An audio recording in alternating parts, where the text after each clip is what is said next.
latihan berat badan. Ini dari 30 ke 60. Nah, yang dari 0 ke 30. Kalau saya sekarang latihan dari 0 ke 30. Jadi kaki yang video lainnya, Bu. Video yang sebelumnya ini. Yang nomor 1, yang nomor selanjutnya? Ya, nomor 2 kelihatannya. Oh, bukan. Bukan ini ya? Kan yang sebelumnya. Sebelumnya, bentar. Kok nggak ada ya? Sebelumnya ini, sebelumnya lagi. Oh, bukan. Tar. Gambar, bukan. Sebentar. Ya, setelah ini kan waktu kita cara duduk. Iya. Sebentar. Ya. Tar kok nggak ada ya? Atau nggak? Dari 0 ke 30 di Telegram. Sebentar.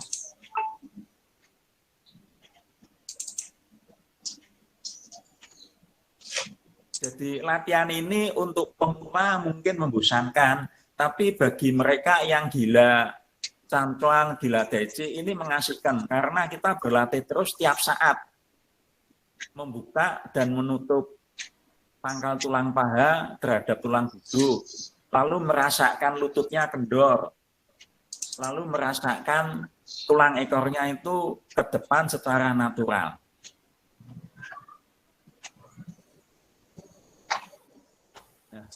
Sebentar. Jadi dalam hal ini tiap saat kita latihan. Walaupun latihan itu perbagian, tapi minimal semakin lama kita semakin biasa tanpa pikiran sudah bisa, hanya dengan keinginan saja bisa. Nah, ini dari permulaan. Nah, ini kan dia latihan berat badan, jadi posisi pindah berat badan, tutup guanya yang satu, lalu balance. Nah, diulang dari depan, Bu. Coba. Ya. Diulang dari, ya ini ya. Ini dari posisi kaki merapat, kemudian kita duduk. Nah, lalu pindah berat badan. Pindah berat badan ke kanan, kemudian otomatis kalau sudah bisa, begitu pindah berat badan, itu otomatis dia akan membuka yang kosong. Kalau baru latihan dengan sengaja buahnya kita buka. Tapi kalau sudah biasa, begitu kita duduk pindah berat badan, otomatis dia akan membuka. Ya ini salah satu efisiensi tenaga otot. Jadi ini istilahnya dalam tanda petik tidak bergerak tapi sudah bergerak. Nah, bergeraknya itu karena akibat dari gerakan lain dan gravitasi.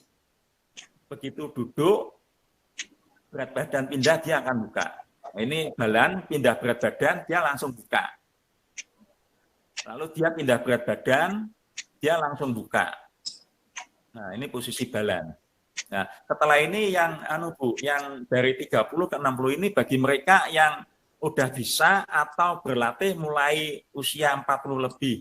Tujuannya supaya tidak terlalu berat. Kalau untuk yang muda itu dia jarak telapak kakinya sekitar 60 cm. Ini saya buka maksimal sudut 90 ya. Nah, ini sekitar 30. Ya, yang ini. Ini yang lebar. Ini dibuka lagi ya. Pindah berat badan, dia buka, balance, kemudian dia tutup, ya, guanya yang isi tutup, pindah berat badan.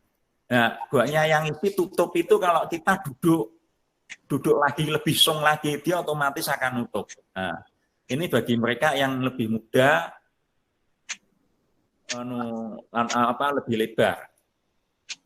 Jadi ini sudah jelas dengan batasan-batasan itu latihan cancuan kita akan baiklah.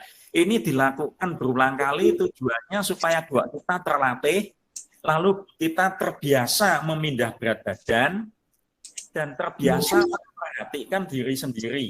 Nah, kalau kita biasa memperhatikan diri sendiri, itu otomatis itu yang dikatakan di dalam deso atau mungkin kalau sudah bisa santak itu melupakan diri mengikuti orang lain. Kok istilahnya kok paradok. Nah, itu disebabkan kita melupakan diri mengikuti orang lain karena kita sangat peka. Kita sangat peka karena terbiasa memperhatikan diri sendiri. Itu tidak sadar kita akan peka. Begitu ada tekanan atau ada goyangan dari luar, kita akan tahu. Nah, begitu kita akan tahu, berarti kita mengetahui lawan. Begitu kita mengetahui lawan, kita bisa mengikuti dia, kita melupakan diri sendiri. Jadi orang kuno itu dia ngomong itu lugu dan jujur. Cuma orang-orang sekarang aja salah persepsi. Jadi melupakan diri itu bukan menghilangkan diri, tapi melupakan diri mengikuti lawan itu kita yang memimpin. Lawan mau apa kita tahu, karena kita sangat peka, salah satunya dengan latihan cancuang ini.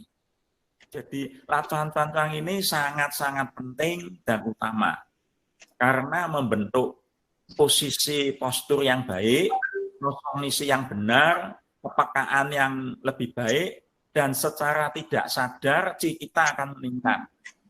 Nah, C ini meningkat nanti dikombinasikan dengan nafas. Kalau secara fisik kita sudah baik, betul, dan benar. Nah, kemudian ada lagi fenomena, ini bisa diterangkan sedikit lagi ya, fenomena kenapa lawan merasa kita seberat gunung ataupun kuat seperti akar pohon. Padahal kita merasakan ringan lincah seperti kucing. Ini satu peristiwa dengan dua fenomena yang paradok. Nah, karena tadi itu, jadi bisa ringan, lincah, karena kita terbiasa anggang-anggang tujuan telapak kita itu kendur. Otomatis kalau kendur itu kita lebih peka. Tapi karena kita song, berat badan kita di bawah. Ini hal yang paradok tapi bisa terjadi. Nah, otomatis lawan akan merasakan kita berat karena kita sung berat badan di bawah. Ini kita bicara secara fisik belum kecil. Nah, sebaliknya karena kita terbiasa anggang-anggang, badan kita ringan, mau maju-maju. Jadi dalam posisi secara fisik kita itu lebih lemah terhadap lawan. Lemah dalam hal ini bisa berat badan, bisa dari usia, dari bisa fisik, juga kekuatan. Tapi karena kalau kita balancingnya baik, sudut antara tangan kita atau badan kita yang nempel dengan lawan, secara fisik itu seperti susunan batu tadi, susunan seni batu. Jadi secara fisik itu tidak memungkinkan, tapi mereka bisa bertahan yang kecil. Karena apa? Di situ ada berat badan, balancing, dan energi yang menetralisir. Makanya kadang ada ahli daijik yang sudah tua, didorong yang muda tenaganya kuat, tidak bergoyang. Karena apa? Secara fisik mereka kelihatan postur fisik lemah, tapi energinya di dalam itu sudah dinetralisir. Nah, itu tinggal keinginan si yang tua aja, tinggal mau diteruskan atau diam. Atau kalau diteruskan pasif, lawannya akan jatuh sendiri. Kalau diteruskan aktif ya mungkin bisa terpental. Itu aja. Jadi ini latihan cancuang sangat basic dan penting, harus diulang-ulang. Misalnya tidak ada waktu, tidak bisa latihan latihan cancuang harus. Nah, ya ini cukup sekian yang saya terangkan. Nanti ada, gini Bu Vita, ya. Ada video lain yang 5 basic. 5 basic. Bentar. Latihan cancuang yang video. 5 basic itu yang mana ya? Yang tangannya goyang-goyang. Yang di depan pusar, depan dada. Ini, bukan? Ya.